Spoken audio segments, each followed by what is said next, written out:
కూడా ఎవరి మీద ఆధారపడాలంటే యేసయ్య మీద ఆధారపడాలి. ఆయన మందిరంలోనికి రావాలి. హల్లెలూయా.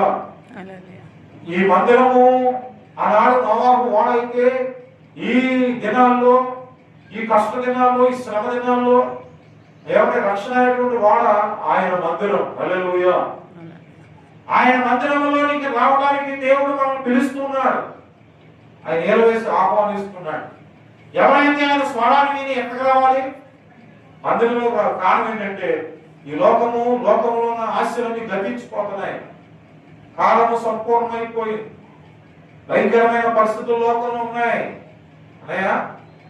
వీటన్నిటిని బట్టి మనం తెలుసుకొని ఎక్కడ కావాలంటే ప్రత్యేకించబడినటువంటి వారిగా ఆయన మందిరానికి రావాలి. వచ్చినప్పుడు ఆ శోధనలో, శ్రమలో దేవుడిని ఏం చేస్తాడట? ఆయనని జ్ఞాపకం చేసుకుంటాడు. హల్లెలూయా. పలానా రూపమ్మ గారు, పలానా పాస్టమ్మ గారు, పలానా శాంతమ్మ గారు, పలానా జయమ్మ గారు వారు రక్షణ వాళ్ళ ఉన్నారు. వారికి కావలసిన సమృద్ధిని దేవుడు అనుగ్రహించేటువంటి వాడు. కొన్ని వారం అనుకుంటా ఎవరు? ఏలియా. ఆయనకి ఆహారం కావాలి. కేరితు వాగు దగ్గర ఆయన నిలబెట్టాడు. నువ్వు వెళ్ళు, అక్కడికి వెళ్ళు. ఈ శ్రమ అయ్యేప్పటికీ, శోధన ఎంత వరకు, ఈ కరువు ఎంత వరకు నీకు సమృద్ధిగా నువ్వు ఆ యొక్క వాగులో ఉన్నటువంటి నీరు తాగు, నీకు నేను ఆహారం పంపిస్తా. ఎవరితో పంపించాడు? కాకులతో. ఒక పూట, 2 పూట్ల? 2 పూట్ల ఆహారం పంపించాడు. దేవునికి స్తోత్రం చెప్తాం. హల్లెలూయా. ఆయన మనల్ని జ్ఞాపకం చేసుకున్నాడు. ఆనాడు నోవాహును జ్ఞాపకం చేసుకున్నాడు. తర్వాత ఏలియా దైవజనుడు జ్ఞాపకం చేసుకున్నాడు. ఈ దినము నిన్ను కూడా జ్ఞాపకం చేసుకుంటాడు.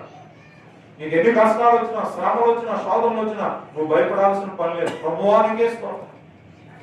అయినా ఈ దినం నేను బయటికి వెళ్ళా, ఈ దినం నేను పలానా పని మీద వెళ్ళా, ఈ దినం పలానా బలహీనతను బట్టి నేను వెళ్ళా, నన్ను కాపాడు.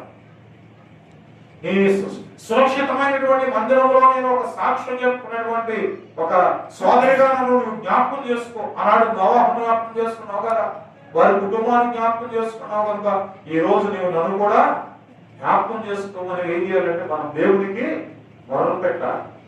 దేవుడికి స్తోత్రం. హల్లెలూయా. ఆయన సన్నిధిలో రక్షణ ఉంది. ఆయన సన్నిధిలో సమృద్ధి కలిగిన ఆహారం. 10 దినాలు ఏమండి ఆ వాడలో ఉన్నారే, ఆ 10 దినాలు దేవుడు వారిని ఏం చేశాడట?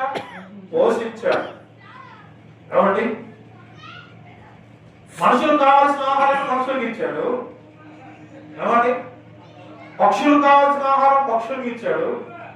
జంతువులకు కావాల్సిన ఆహారాన్ని జంతువులకి